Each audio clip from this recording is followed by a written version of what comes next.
سبيل الدموع سبيل مريح، تنهدى يا صاحي كي تستريح. سبيل الدموع سبيل مريح. بسم الله الرحمن الرحيم. السلام عليكم ورحمة الله وبركاته. الحمد لله الحمد لله الذي هدانا لهذا وما كنا لنهتدي لولا أن هدانا الله. من يهده الله فلا مضل له ومن يضلل فلا هادي له. وأشهد أن لا إله إلا الله وحده لا شريك له. وأشهد أن سيدنا محمدا وأشهد أن سيدنا محمدا وأشهد أن سيدنا محمدا عبده ورسوله لا نبي بعده. اللهم صل وسلم وبارك على سيد المرسلين وإمام المتقين وقائد الغر المحجلين وشفيع المذنبين سيدنا وحبيبنا وشفيعنا وقرة أعيننا ومولانا نبينا محمد وعلى آله وأصحابه وأزواجه وذرياته وأهل بيته أجمعين. أما بعد. Yang sama kita hormati, kita cintai dan juga kita muliakan segenap para alim ulama, para habaib, para tuan-tuan guru yang alhamdulillah tadi telah memberikan daripada untayan hikmah mutiaranya guru kita Sayyid Al-Habib Muhammad bin Alwi Al-Haddad yang telah meninggalkan tempat ini, dan juga hadir guru kita Al-Habib Ahmad bin Ibrahim As-Segar, dan juga alhamdulillah hadir Kiai Sofyan Tsauri, Ketua MUI Sarangbaru, dan juga berkumpul bersama kita Bapak Muhammad Abduh, Ketua Yayasan Al-Muhajirin, dan juga daripada Bapak Ustadz Rianto, Ketua DKM Al-Muhajirin, Bapak Ustadz Mulyadi, Presiden FKSM, dan juga Bapak Supriyadi, Ketua RW 010 Perum Mega Regensi Blok C, dan segenap para aparatur pemerintahan baik sipil ataupun militer. Begitu juga daripada tokoh masyarakat yang lainnya, para tuan-tuan guru yang lainnya yang mohon maaf apabila Al-Fakir luput di dalam penyebutannya, bukan tanpa mengurangi rasa hormat ta'zim Al-Fakir kepada beliau-beliau. Kita doain mudah-mudahan para guru kita, para orang tua kita, para sepuh kita mudah-mudahan senantiasa dijaga oleh Allah Subhanahu wa taala. Mudah-mudahan Allah berikan kesehatan yang afiah, panjang umur dalam keadaan taat kepada Allah dan Rasulnya, dan mudah-mudahan Allah Subhanahu wa taala memberikan keistiqamahan agar senantiasa dapat membimbing kita ke jalan yang diridhai oleh Allah Subhanahu wa taala, yaitu jalan mulia baginda Nabi besar Muhammad sallallahu alaihi wasallam. Dan mudah-mudahan segenap daripada pengurus DKM Masjid Al-Muhajirin mudah-mudahan diberikan daripada kesabaran, ketabahan di dalam mengurus dan menjaga daripada rumah Allah Subhanahu wa taala. Mudah-mudahan Allah berkahi, Allah kabulkan segala hajat-hajatnya, Allah jadiin anak keturunannya anak-anak yang salihin salihat, yang senantiasa berbakti kepada Allah dan Rasulnya, berjalan di jalan Allah dan Rasulnya, mencintai dan dicintai oleh Allah dan Rasulnya. Amin ya rabbal alamin. Alhamdulillah. Begitu juga kita yang hadir nih, dari jam berapa nih bapak-bapak, ibu-ibu nih datang nih? Ada yang setengah 6, ada yang jam 7, ada yang jam 8. Sampai sekarang jam berapa nih? Jam setengah. Ini kalau naruh emping nih, ditaruh di atas ini nih, udah nggak usah pakai minyak lagi, udah mateng kayaknya. Nggak usah taruh di aspes, nggak usah taruh di penggorengan lagi, taruh di aspes. Ini model-modelnya udah mateng nih, panas nih, luar biasa. Kalau nggak salah pertemuan dulu juga kita pernah di sini di Masjid Al-Muhajirin. Alhamdulillah, mudah-mudahan kemarin di dalam, sekarang di luar, besok insya Allah lantai 2. Amin.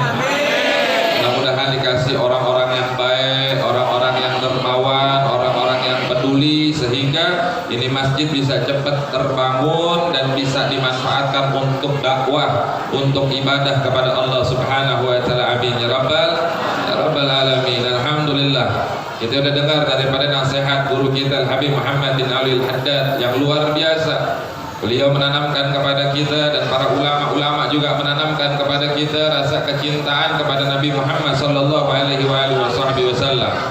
Diceritain bagaimana Sayyidina Abdullah bin Mas'ud, beliau megangin sendalnya, betul nggak? Masih ingat nggak? Baru nih baru. Jangan terpulang dari sini udah lupa. Itu kemuliaan daripada baru sendalnya Nabi. Kita mau dikasih tahu sama beliau bahwa Nabi itu dari seluruhnya kemuliaan, keagungan baginda Nabi besar Muhammad sallallahu alaihi wasallam. Nah, jadi ingat-ingat tuh ceritanya cuma 3, betul? Ingat gak ceritanya? Sayyidina Abdullah bin Mas'ud yang megangin sendal. Yang kedua, ini ngetes doang, ini ngetes nih. Aneh kagak datang tapi alhamdulillah dapat ilmunya daripada guru kita Habib Muhammad bin Al-Haddad. Tadi beliau ceramah, ini udah datang belum? Udah datang belum? Belum, masih di jalanan. Cuman saking cintanya sama beliau, ngeliat di Facebook ada, ya Allah kita punya guru lagi ceramah, dengerin. Walaupun jauh, tetapi itu namanya terhubung. Kalau yang namanya dekat kagak terhubung, ya walaupun guru ngomong kagak bakalan paham. Kenapa? Kagak nyambung. Kalau wifi nih di rumah kita ada wifi nih, kita masukin passwordnya salah, nyambung kagak? Kagak bakalan nyambung. Nah sama orang yang hadir di sini juga begitu, dekat dilihatin aja mukanya Habib Muhammad ya. Ngomong apa tadi Habib Muhammad? Tahu dah kagak paham dah, pokoknya Habib Muhammad cakep, cuman begitu doang ya, masih alhamdulillah. Jangan udah dengerin kagak, ngejelek-jelekin guru lagi, waliyadzubillah. Jadi ceritanya cuma 3. Yang pertama kisah daripada Sayyidina Abdullah bin Mas'ud, betul. Terus yang kedua, nah kan baru berapa jam nih? Raja Herak, Raja Romawi. Yang ketiga cerita apa? Yang ketiga, yang kedua Romawi, yang ketiga kisah tentang biawak. Top, betul. Nah makanya harus bener-bener kalau hadir kita majelis tuh bener-bener fokus. Jangan connect kemana-mana, jangan, udah wifi yang lain matiin dulu dah. Kita fokus apa yang dikasih, kita fokus apa yang diterangin, insya Allah itu bakalan bersemayam di dalam hati kita. Seperti yang tadi guru kita kasih tahu, bukan mengulang ataupun mau melebihi daripada guru kita, enggak, cuma ngingetin bagaimana kemuliaan daripada Sayyidina Abdullah bin Mas'ud yang megangin sendal, bagaimana kemuliaan daripada orang yang mengenal kemuliaan Nabi Muhammad sallallahu alaihi wasallam. Raja Heraklius, dia baca tentang Nabi Muhammad, dia interogasi daripada Abu Sufyan, dia hormat kepada Nabi Muhammad dan dia bilang kalau ada Nabi Muhammad bakalan dicuci kakinya sama Nabi Muhammad, bakalan dicuci kakinya sama raja tersebut. Suratnya disimpan, betul nggak ceritanya begitu? Cuma ngulang aja 2 kali biar ingat, jangan sampai lupa. Suratnya disimpan, surat dari Nabi Muhammad dihormatin, ditaruh di dalam box yang ada dari perak, dijaga sama raja tersebut, diciumin. Apa kata Nabi Muhammad? Itu kerajaan kagak bakalan hancur selama itu surat masih dihormatin. Itu surat Nabi Muhammad. Tadi guru kita bilang kayak begitu, betul. Itu sendalnya Nabi Muhammad. Itu surat daripada Nabi Muhammad. Begitu juga binatang yang kenal sama Nabi Muhammad sallallahu alaihi wasallam. Semua kenal sama Nabi Muhammad sallallahu alaihi wasallam, dan ini majlis adalah majlis yang menghubungkan kita kepada baginda Nabi besar Muhammad sallallahu alaihi wasallam. Tadi kita baca Maulid Simtudurar Al-Habib Ali bin Muhammad bin Husain Al-Habsyi, di dalam gubahan daripada syair beliau ada satu bait yang berbunyi salatan yattasilu biha ruhul musalli alaihi bih. Salawat yang kita baca itu salawat yang menghubungkan ruh kita kepada Nabi Muhammad. Kita ini ada 2, ada jasad, ada ruh. Nah, makanya sekarang nih lagi kasih makan makan apa nih? Ruh, kasih makan. Habis makan ruh baru makan jasmani. Ada kagak di Malaysia? Insyaallah ada, kebuli ya. Dikasih makan, ada kagak acara maulid gitu dikasih makan dulu baru ceramah gitu, ada kagak? Ceramah dulu baru dikasih makannya ruh dulu baru jasad. Jadi ruh itu penting dikasih makan. Jangan di dalam setiap hari kita makan aja. Pagi sarapan gua nggak pernah lupa. Siang makan siang, telat sedikit setengah jam udah melilit perut nyari-nyari makan siang, betul. Malam kagak makan, begitu juga. Sementara ruh kita ini perlu makan. Makanan ruh itu zikir kepada Allah Subhanahu wa taala. Makanan ruh nih seperti ini, dibacain daripada salawat kepada Nabi. Begitu juga pujian-pujian kepada Allah dan Rasulnya, diceritain tentang sirah, sehingga apa? Ruh kita menjadi kekuatan yang luar biasa, iman kita kuat. Nah, jadi cari juga makanan selain daripada makanan jasad, yaitu makanan ruh. Di mana makanan ruh ada? Ada di majelis-majelis ilmu, ada di majelis-majelis taklim, ada di majelis-majelis zikir. Itu namanya kita lagi memberikan makan ruh kita. Kita kalau jasad kita nggak makan, kira-kira lemes apa kuat? Sama, ruh juga begitu.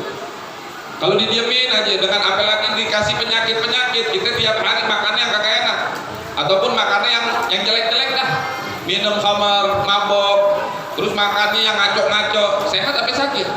Sakit. Sama, ruh kita juga bisa sakit. Kalau tiap hari kerjaan kita ini ngapain? Ngerumpi, ngomongin orang, gibah, namimah, fitnah orang, ngomongin ulama, kejelekannya dan lain sebagainya. Begitu terus ruh kita rusak, ruh kita sakit. Nah, kalau udah ruh kita sakit, rusak, nanti bagaimana kita berhadapan dengan Allah Subhanahu wa taala yang selamat ruh kita meninggal, ya ruh kita masih utuh. Jasad kita hancur, tetapi ruh kita tetap utuh. Jadi kita perhatiin, mudah-mudahan ini siang hari ini Allah jadiin makanan ruh kita, makanan ruhani kita, ruhaniyah kita menjadi makanan yang terlezat, sehingga ruh kita menjadi ruh yang sehat, menjadi ruh yang benar-benar berkualitas, menjadi ruh yang benar-benar berhubungan kepada Nabi Muhammad sallallahu alaihi wasallam. Nah, terus kita sholawat di sini di kampung apa namanya nih? Negara Gensi. Kita selawat assalamualaikum ayuhan nabi wa rahmatullahi wa barakatuh. Kita selawat assalamualaikum ya Rasulullah. Kita selawat assalamu alaika zainal anbiya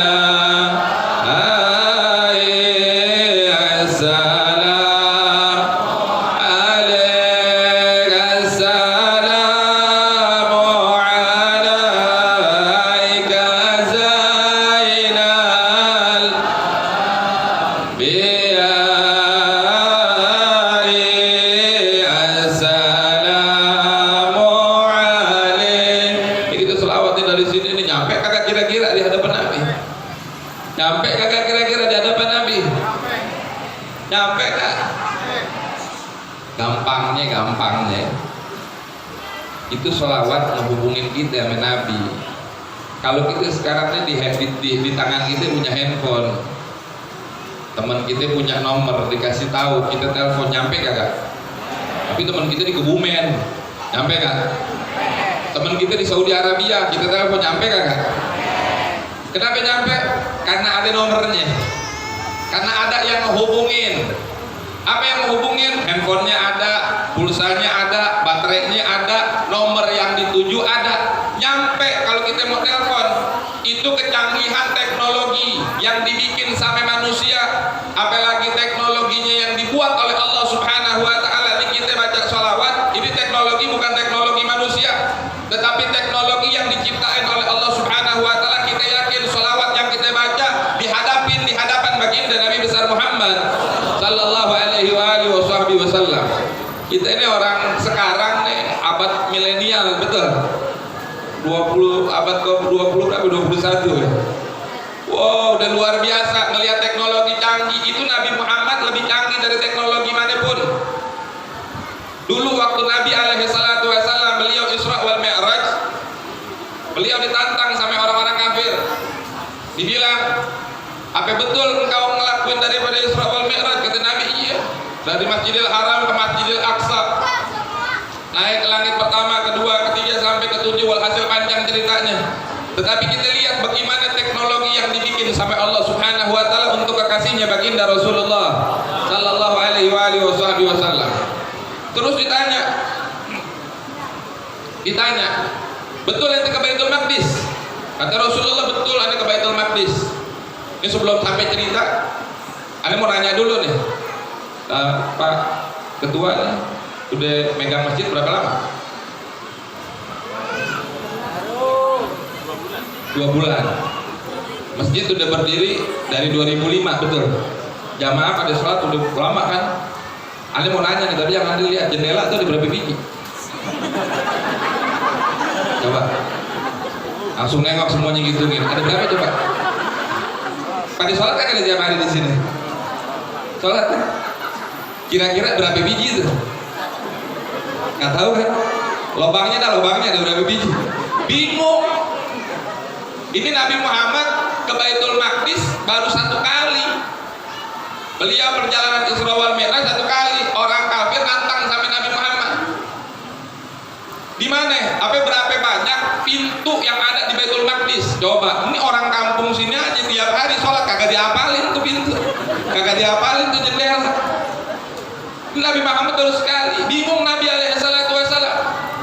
Maka ketika orang kafir nantang Nabi Muhammad tentang kebenaran Rasulullah sallallahu alaihi wasallam, Nabi ngelihat ke satu rumah, kalau nggak salah nama rumahnya rumah daripada rumah Agil ataupun Ukal. Nabi ngelihat rumah tersebut, maka Allah jadiin tampak daripada Baitul Maqdis secara jelas di hadapan Nabi Muhammad. Ketika orang kafir nanya berapa jendelanya, tampak jendela sehingga Nabi bisa ngitung gampang. Ketika ditanyain sudut yang lainnya, berubah lagi tuh videonya. Siapa yang bikin? Allah. Buat siapa? Buat Nabi Muhammad. Itu 1400 tahun yang lalu. Teknologi kayak kita nih sekarang nih, layar geser, apa macam-macam, itu Nabi udah ngalamin duluan. Sebelum diciptain nih sekarang nih handphone yang canggih nih, yang pemodel yang kita pegang bisa kebuka sendiri, betul. Kita moto dan lain sebagainya. Allah udah jadiin daripada kemuliaan ataupun kehebatan teknologinya tersebut untuk kekasihnya baginda Nabi besar Muhammad sallallahu alaihi wasallam. Coba bayangin, zaman dulu handphone kagak ada, pesawat kagak ada, tapi Nabi udah punya video yang keren, rekaman yang keren. Siapa? Allah Rabbul Alamin yang memudahkan untuk Nabi Muhammad sallallahu alaihi wasallam. Nah makanya jangan pernah kita ragu. Kita sholawat, kita baca sholawat nyampe kagak sama Nabi. Kita baca sholawat, kita nyampe apa kagak? Jangan pernah ragu. Allah yang bakalan sampein, dan itu sesuatu yang mudah bagi Allah. Itu sesuatu yang bukan mustahil asal kita punya keyakinan di dalam hati kita. Kita rindu sama Nabi Muhammad. Apa Nabi Muhammad tahu? Nabi Muhammad tahu kerinduan kita. Yang penting apa? Di dalam hati kita ada kerinduan dan kecintaan kepada Nabi Muhammad sallallahu alaihi wasallam. Nah, tinggal melatih aja. Bagaimana kita ngelatih untuk rindu sama Nabi Muhammad? Bagaimana kita ngelatih untuk cinta kepada Nabi Muhammad? Seperti yang tadi guru kita bilang, kita perbanyak sejarah, kita mengadakan peringatan perayaan Maulid baginda Nabi besar Muhammad sallallahu alaihi wasallam. Tujuannya biar kita tahu sifatnya Nabi Muhammad, biar kita tahu kemuliaannya Nabi Muhammad, biar kita tahu keagungannya Nabi Muhammad, sehingga tertutup mata kita penglihatannya daripada selain Nabi Muhammad. Sahabat Rasul sallallahu alaihi wasallam bagaimana memuliakan, salah satunya tadi Sayyidina Abdullah bin Mas'ud radhiyallahu anhu warda. Beliau pegangin sendalnya, sahabat-sahabat yang lain begitu juga. Nabi ini kalau wudu, itu para sahabat-sahabat yang lain tuh berebutan air wudunya Nabi. Berebutan kayak orang mau perang, pernah nggak orang perang kagak berantem, berebutan kayak berantem tapi kagak berantem. Berebutan ngadahin daripada air wudunya Nabi alaihi salatu wasallam, sehingga kagak ada satu daripada air wudunya Nabi jatuh ke bumi kecuali para sahabat udah ngambil semuanya, ngambil keberkahannya Nabi Muhammad sallallahu alaihi wasallam. Antar sahabat yang kagak dapet nih, ngelihat nih Nabi habis wudu dikerubutin sama sahabat, ngambil apa? Ngambil air wudunya Nabi. Sahabat yang kagak dapet itu datengin sahabat yang dapet, bekas air wudunya diambil, diusapin lagi ke mukanya semuanya, bahkan ludahnya Nabi Muhammad sallallahu alaihi wasallam. Jangan kita ada kebencian ataupun rasa yang jijik, yang aneh sama Nabi Muhammad. Ini Nabi Muhammad ludahnya ditadangkan sama sahabat, diriwayatin. Nabi kalau meludah nggak nyampe ke bumi, sahabat yang jadi sapu tangannya. Coba dah, itu punya guru Habib Kiai Ustaz meludah, coba ya kagak bakalan ada yang mau nadain. Mau itu presiden, mau itu dia raja, mau dia siapa? Nabi Muhammad kalau udah mulai, kalau orang mau meludah kan ada tanda-tandanya tuh. Kalau udah pengen keluarin ludah, itu sahabat langsung nadangin pakai tangannya. Meludah di tangan sahabat Rasulullah, habis ludahnya itu dibuang, enggak, diusapin, disapu ke mukanya, ke badannya, dikasih sama sahabat yang lagi Sallallahu alaihi wasallam. Sekarang pertanyaannya, ada kagak orang kayak gitu? Ada nggak orang yang semulia Nabi Muhammad? Ada nggak orang yang seagung Nabi Muhammad? Nggak ketemu kita. Nah kalau nggak ketemu, mau ngapain kita ikutin orang selain daripada Nabi Muhammad? Ngapain kita ngikutin orang yang kagak berjalan di jalannya Nabi Muhammad? Ayo kita ambil kemuliaan tersebut. Ayo kita ikutin Nabi Muhammad sallallahu alaihi wasallam, karena pengikutan kepada Nabi Muhammad ini sesuatu keselamatan bagi kita. Sebagaimana tadi guru kita Al-Habib Muhammad bin Al-Haddad, beliau menceritakan apa isi daripada surat daripada Nabi Muhammad kepada Raja Heraklius tersebut. Kalau ngikutin selamat, kalau nggak ngikutin ente tanggung semua dosa dari desa, dari semuanya nih, karena kagak ada kesempatan untuk ngikutin ataupun beragama Islam. Jadi ngikutin Nabi Muhammad itu keselamatan. Bagaimana juga biawak juga ketika bersyahadat kepada Nabi Muhammad, ditanya siapa Tuhan, siapa yang ente sembah? Allah yang disembah, penguasa daripada alam semesta, yang punya daripada surga, yang punya daripada neraka. Ditanya man ana, siapa ana engkau Rasulullah. Yang ikut kepadamu adalah orang-orang yang selamat, yang kagak ikut kagak selamat. Ini biawak kenal Rasulullah sallallahu alaihi wasallam. Biawak tahu bahwa Nabi ini pemberi risalah. Nah sekarang tinggal tugas kita, bagaimana kita kenalin syariatnya Nabi Muhammad, bagaimana kita hidupin daripada sunnah-sunnahnya Nabi Muhammad sallallahu alaihi wasallam. Tugas kita di zaman sekarang selaku umat Nabi Muhammad, kita kagak seperti sahabat berperang bareng Rasulullah, ngeluarin harta. Sayyidina Abu Bakar seluruh hartanya untuk perjuangan dakwah. Sayyidina Umar begitu juga, sahabat-sahabat yang lain begitu juga, berjuang dengan luar biasa, dengan jerih payah, dengan harta mereka, dengan waktu mereka, dengan nyawa mereka. Mereka berkorban bersama Nabi Muhammad sallallahu alaihi wasallam. Nah kita bagaimana pengorbanannya di hadapan Nabi alaihi salatu wasallam? Kalau sholat kagak mau dikerjain, kalau perempuan-perempuan kagak mau nutup daripada auratnya, perempuan-perempuan kagak mau ngenalin rasa malu terhadap anak-anak perempuannya. Ini rasa malu sekarang udah luar biasa langkanya. Perempuan pakai baju keluar bebas, sering Al-Fakir sampai di mana tempat karena ngelihat zaman yang begitu luar biasa.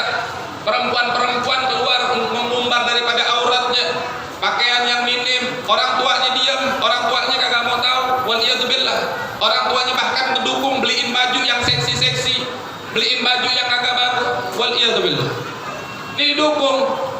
Bagaimana kita berhadapan nanti sama Nabi sementara kita hadir majelis, kita minta syafaat Nabi Muhammad. Kita hadir majelis, kita minta nanti ya Allah dengan berkahnya Nabi Muhammad, kita berdoa minta tawasul sama Nabi Muhammad. Dengan berkahnya Nabi Muhammad mudah-mudahan hajat kita dikabul. Dengan berkahnya siapa? Nabi Muhammad. Ya Allah, dengan berkahnya Nabi Muhammad kita meminta segala sesuatu dengan berkahnya Nabi Muhammad. Bertawasul sama Nabi Muhammad. Sementara syariatnya Nabi Muhammad yang diperjuangkan dengan waktu beliau yang mulia, dengan keringat beliau yang mulia, dengan tetesan air mata beliau yang mulia, dengan darah yang tertumpah dari Nabi Muhammad sallallahu alaihi wasallam, hari ini kita keletakin di dalam rumah tangga kita. Hari ini kita sia-siain ajaran Nabi Muhammad. Hari ini kita anggap biasa daripada ajaran baginda Rasulullah sallallahu alaihi wasallam. Mungkin sebagai penutup, ada satu kisah di zaman Nabi alaihi salatu wasallam. Di zaman Nabi ada Rasul lagi duduk sama para sahabatnya. Ketika beliau lagi duduk bersama para sahabatnya, maka lagi ngomong-ngomong, ngobrol-ngobrol, ada yang bilang itu ada serigala bisa ngomong. Kalau tadi Dob yang bisa ngomong, ya ini serigala bisa ngomong. Kata Rasulullah, ana sama Abu Bakar sama Umar, ana percaya, katanya Rasulullah. Ada serigala bisa ngomong. Ana Abu Bakar dan Umar, walaupun Sayyidina Abu Bakar, Sayyidina Umar kagak ada di majelis bareng-bareng sama Rasulullah, tetapi Rasulullah bilang ana sama Abu Bakar sama Sayyidina Umar, ana percaya, kata Rasulullah. Walhasil kisahnya bagaimana? Jadi ada seekor serigala. Ini seekor serigala, dia berburu domba, dia gigit domba. Sedangkan ada penjaganya nih, ada pengembala domba. Di pengembala domba lengah, digigit itu domba. Pas digigit, ini pengembala domba datang mau ngapain? Musir tuh serigala. kasar kita diketok dah ataupun pokoknya walhasil disingkirin daripada domba yang udah digigit. Ini serigala lagi gigit domba. Ketika diusir, ini serigala ngeliatin tuh pengembala dombanya, diliatin terus dia ngomong, apa ente mau ngambil rizki aneh yang udah ada di gigi aneh, katanya serigala. Kita ketemu kucing bisa ngomong gitu, assalamualaikum minta daging gitu, ada kagak di sini? Kagak ketemu. Ini serigala ngomong, apa ente mau ngambil rizki yang Allah udah kasih sama aneh dari gigi aneh, dari mulut aneh? Takjub. Ini serigala bisa ngomong. Ini serigala bilang apa? Ente heran melihat aneh bisa ngomong. Ente heran melihat aneh bisa ngomong. No, ada yang lebih ngeheranin lagi dari ente, katanya. Apa? Di balik bukit ini ada Rasul utusan Allah Nabi Muhammad sallallahu alaihi wasallam. Sementara ente masih sibuk ngurusin gembala-gembala ente. No, di belakang bukitnya ada Nabi Muhammad. Dakwah ngasih tahu nih serigala, dakwah ngasih tahu. Dikasih tahu di belakang bukit ada Nabi Muhammad yang beliau bakalan menyelamatkan kamu, yang beliau akan menyelamatkan daripada neraka dan memberikan kesenangan. Ini serigala ngasih tahu. Cuman bimbang nih, gimana nih serigala nih? Serigala kan kalau ketemu domba kagak pernah akur ya, mau dimakan aja tuh domba. Dia bingung. Serigala bilang, udah ente jangan bingung. Serigala nih serigala sama pengembala domba. Udah ente jangan bingung, domba-domba ente aneh yang jaga, insya Allah aman, katanya. Kira-kira kita percaya kagak tuh domba gitu sama serigala? Tapi penasaran juga, ada Nabi, ada Rasul yang bisa ngebawa keselamatan. Kata serigala, udah aneh jamin nggak bakalan ada yang mati, nggak bakalan ada yang makan. Walhasil jalan, ditinggalin nih gembala-gembala domba tersebut. Nyampe dia cari, betul di sini ada Muhammad, betul Rasul. Walhasil singkat cerita, dia datang ke hadapan Nabi Muhammad, maka dia bersyahadat di hadapan baginda Rasulullah sallallahu alaihi wasallam. Dia masuk Islam, dia pelajarin Islam, dia balik lagi. Dilihat dombanya satu kagak ada yang kurang. Dijaga sama serigala. Serigala, binatang yang buas, berdakwah untuk ngajak orang kenalin Nabi Muhammad. Bagaimana kita? Bagaimana kita deh? Binatang yang nggak punya akal, tetapi ketika dia hidup di zaman Nabi alaihi salatu wasallam, mengetahui kemuliaan Nabi alaihi salatu wasallam, berdakwah ngajak orang untuk kepada Nabi Muhammad, mengajak orang untuk ikut kepada baginda Nabi besar Muhammad sallallahu alaihi wasallam. Sekarang kita dari akil balik sampai sekarang, apa tugas kita? Berapa banyak orang yang kita ajak untuk berjalan di jalannya Nabi Muhammad? Berapa banyak daripada orang yang kita ajak untuk kenal sama Nabi Muhammad? Berapa banyak orang yang kita ajak untuk menghidupkan syariat Nabi Muhammad? Berapa banyak orang yang kita ajak untuk berjuang menegakkan syariat baginda Rasulullah? Ayo kita tanya. Binatang kenal kemuliaan Nabi Muhammad sehingga binatang tersebut mengajak orang untuk ke jalan Nabi Muhammad, untuk bersama Nabi Muhammad untuk mendapatkan keselamatan. Maka kalau kita cinta kepada Allah dan Rasulnya, kalau kita cinta kepada Nabi Muhammad, ajak saudara-saudara kita, ajak tetangga kita, ajak orang-orang yang kita cintain daripada kalangan umat Nabi Muhammad untuk ikutin daripada ajaran Nabi Muhammad sallallahu alaihi wasallam. Udah dilihat daripada serigala tersebut, dombanya kagak berkurang, jalan di serigala. Katanya pengembala domba, ntar dulu katanya, tunggu dulu. Serigala nih disuruh tunggu dulu, tunggu di serigala. Diapain? Dipotongin domba tersebut, dipotongin, dihidangin layaknya manusia, dikasih sama itu serigala. Binatang dapat kemuliaan ketika nyampein dakwahnya Nabi Muhammad. Binatang dimuliain seperti manusia ketika nyampein dakwahnya Nabi Muhammad. Bagaimana kalau kita umat Nabi Muhammad yang nyampein dakwahnya Nabi Muhammad? Bagaimana kalau kita umat yang dicintain sama Nabi Muhammad, yang nyampein dakwahnya Nabi Muhammad? Bagaimana kita umat yang dirinduin sama Nabi Muhammad kalau kita nyampein dakwahnya Nabi Muhammad, nyampein risalah Nabi Muhammad, nyampein syariatnya Nabi Muhammad sallallahu alaihi wasallam? Maka sangkaan kita Nabi Muhammad bakalan bergembira dengan kita selaku umatnya. Nabi Muhammad akan bangga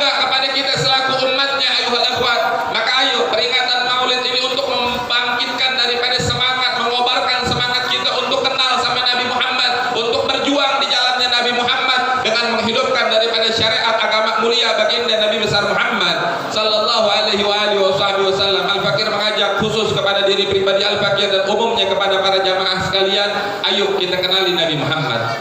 Ayo kita cari tahu sifat-sifatnya Nabi Muhammad. Ayo kita tanemin mulai dari sekarang dengan sholawat kita, dengan mengenal sifat-sifat Nabi Muhammad, kerinduan kepada Nabi Muhammad sallallahu alaihi wasallam. Pohon korma benda yang mati, pohon korma benda yang mati ketika mengetahui kemuliaan Nabi Muhammad, dia pun rindu kepada Nabi Muhammad sallallahu alaihi wasallam. Diriwayatkan ketika ada pohon korma yang biasa dipakai untuk sandaran Nabi alaihi salatu wasallam, beliau ketika berkhutbah dipegang daripada pohon korma tersebut. Pohon korma benda mati yang kagak hidup, yang udah usang, udah tua, dipegang sama Nabi, setiap harinya dipegang sama baginda Nabi besar Muhammad sallallahu alaihi wasallam. Ketika satu waktu ada orang yang menghadiahkan Nabi Muhammad mimbar yang baru, maka ditaruh daripada mimbar yang baru di sebelah daripada pohon korma tersebut yang biasa dipegang sama Nabi Muhammad. Maka ketika Nabi keluar daripada rumahnya menuju yang mimbar, dilewatin pohon korma tersebut. Maka Nabi datang ke mimbar yang baru, Nabi naik ke mimbar yang baru, Nabi berkhutbah. Ketika Nabi berkhutbah mulai terdengar daripada suara tangisan. Dari kecil mulai membesar sampai daripada sek-sekan tangisan. Sahabat menengok satu sama lain, melihat siapa yang nangis. Dicari kagak ada sahabat yang nangis. Ternyata tangisan tersebut berasal daripada pohon korma yang biasa dipegang sama Nabi Muhammad sallallahu alaihi wasallam. Maka Nabi ketika mendengar pohon korma tersebut nangis, Nabi turun dari mimbar yang baru, Nabi datangin daripada pohon korma tersebut. Nabi pegang, Nabi usap seperti anak, seperti seorang ibu yang menenangkan daripada anaknya. Ditanya sama Rasulullah sallallahu alaihi wasallam, kenapa engkau menangis? Kata Rasulullah, dan kata ini pohon korma, ya Rasulullah, ya Rasulullah, aku rindu kepadamu ya Rasulullah. Aku ingin dipegang kepadamu dengan tangan muliamu ya Rasulullah. Padahal baru sebentar. Setiap hari dipegang pohon korma dengan tangan mulia Nabi Muhammad. Baru sebentar ditinggalin, udah rindu sama Nabi Muhammad sallallahu alaihi wasallam. Maka kata Rasul sallallahu alaihi wasallam, baik, aku beri dua pilihan. Yang pertama, di dunia tetap engkau aku jadikan mimbar dan aku bersandar kepadamu, kata Rasulullah. Atau pilihan yang kedua, diam, jangan nangis, nanti ente bakalan bareng-barengannya sama di sorga, kata Rasulullah sallallahu alaihi wasallam. Pilihan yang mana? Pohon korma, pohon korma. Apa kata pohon korma? Ya Rasulullah, ane pilih nanti bareng-bareng bersamamu di sorganya Allah subhanahu wa ta'ala. Pohon korma, milih bareng-bareng sama Nabi nanti di sorga. Pohon korma nggak kuat lama-lama kan berpisah sama Nabi Muhammad sallallahu alaihi wasallam. Coba kita lihat bagaimana Nabi kita yang mulia, bukan terhadap kita ini umatnya, terhadap benda mati. Pohon korma diperlakukan daripada perlakuan yang mulia oleh Nabi Muhammad. Nabi Muhammad turun dan ngediamin sebagaimana ibu mendiamkan daripada anaknya. Dengan rahmatnya Nabi Muhammad, dengan kasih sayangnya Nabi Muhammad, dan Nabi Muhammad memberikan janji kepada pohon korma tersebut. Bagaimana kalau kita umatnya Nabi Muhammad sallallahu alaihi wasallam yang mau datang kepada Nabi Muhammad, yang ada kerinduan yang luar biasa kepada Nabi Muhammad, maka Nabi Muhammad akan mendatangi kita, maka Nabi Muhammad akan mengayomi kita, dan Nabi Muhammad akan menghampiri kita. Ayo kita deketin Nabi Muhammad, ayo kita rindui Nabi Muhammad sallallahu alaihi wasallam. Maka kita nggak bakalan dikecewai oleh baginda Nabi besar Muhammad sallallahu alaihi wasallam. Kalau kita datang ke penguasa, kalau kita datang ke pejabat, kalau kita datang ke raja, kalau kita datang ke manusia, kalau kita datang ke orang-orang yang punya harta dan lain sebagainya, kita bakalan ngedapetin diri kita kekecewaan, ayuhal ikhwan. Tetapi demi Allah, kalau kita datangin Nabi Muhammad, nggak bakalan kita dikecewain oleh Nabi Muhammad sallallahu alaihi wasallam, karena Nabi Muhammad selalu memperhatikan kita, karena Nabi Muhammad selalu menanti kita, karena Nabi Muhammad selalu merindui kita.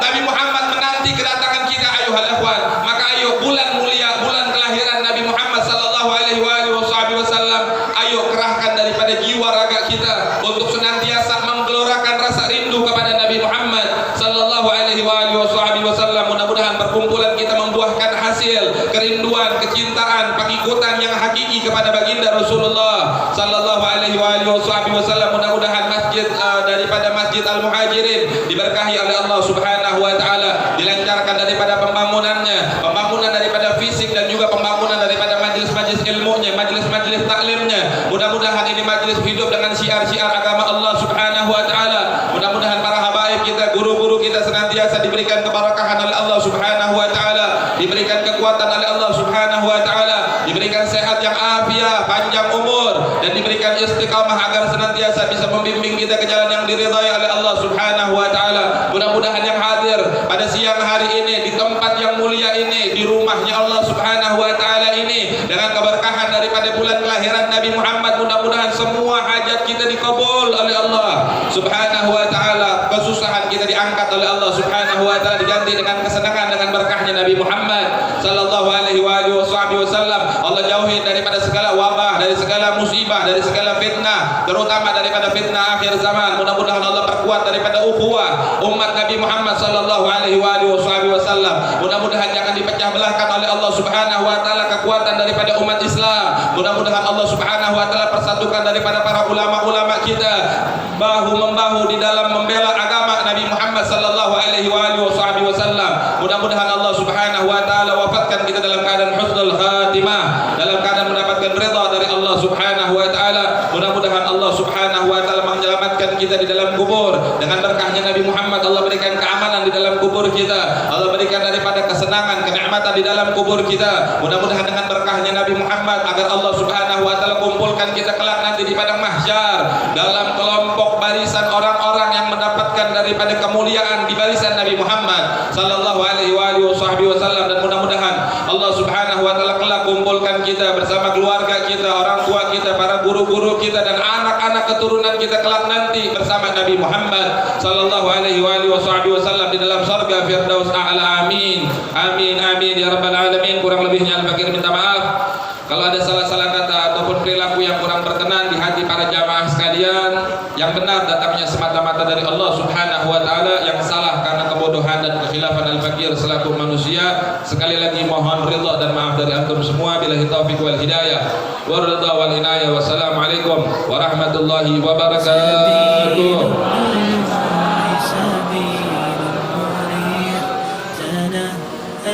يا صاحي كي تستريح سبيل الدموع سبيل مريح تنهدى يا صاحي كي تستريح